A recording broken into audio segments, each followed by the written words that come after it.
October 15th could change everything for 72 million Americans on Social Security. And here's what they don't want you to know.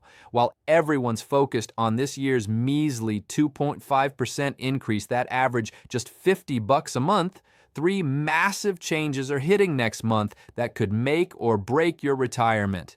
I'm David Kent, and after 25 years helping Americans retire smarter, I've never seen a setup quite like this. Comment your age and state right now, because I'd love to know who's planning smarter out there, especially after what I'm about to reveal. The first trap almost nobody talks about is how your 2025 increase is already being eaten alive.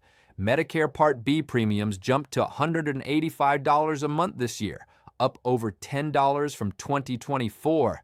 That's a 5.9% increase, while your Social Security only went up 2.5%. The math is brutal. If you're getting that average $50 monthly increase, but Medicare takes back $10 of it, you're really only seeing $40 more.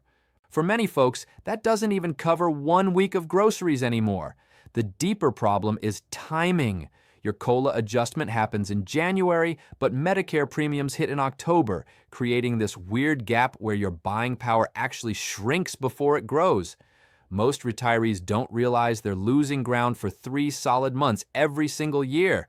But compared to what's happening with your payment method itself, that's just the beginning. September 30th marks the end of an era that 400,000 Social Security recipients aren't prepared for. Paper checks are disappearing forever, thanks to a Trump executive order from March. And if you haven't switched to direct deposit or gotten that prepaid debit card set up, you're about to have a serious problem. The government says it's about fraud prevention and costs.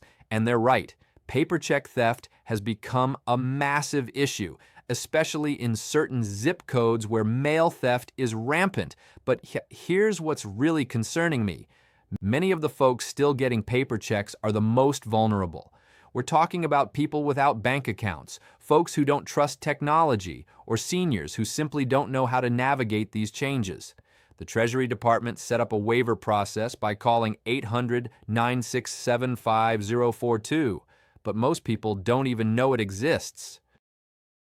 This protection only applies if you have Part B premiums automatically deducted from your Social Security. If you pay Medicare separately, you're on your own. Even worse, this provision creates weird inequalities where some neighbors see increases while others get stuck at the same payment level. The October 15th announcement everyone's waiting for is the 2026 COLA, and the projections are landing around 2.7%. That translates to about $54 more per month for the average retiree, bumping benefits from 2008 to roughly $262. Sounds reasonable until you dig into what's driving these numbers. The Consumer Price Index for urban wage earners and clerical workers sounds official, but it's measuring the wrong people. This index tracks working-age folks, not retirees. The result? It dramatically underweights housing and medical costs while overweighting transportation costs. Think about your own budget. How much are you spending on gas versus prescription drugs? The formula is broken, and it's been systematically shortchanging seniors for over a decade. The Senior Citizens League calculated that if we used the Consumer Price Index for the elderly instead, you'd be getting about $370 more per month right now. That's real money that's been left on the table year after year. Making matters worse, experts are warning that Medicare Part B premiums could spike significantly in 2026, potentially wiping out most or all of that projected $54 COLA increase. We're looking at a pattern where your cost of living adjustment gets announced with great fanfare, then quietly disappears into higher Medicare costs.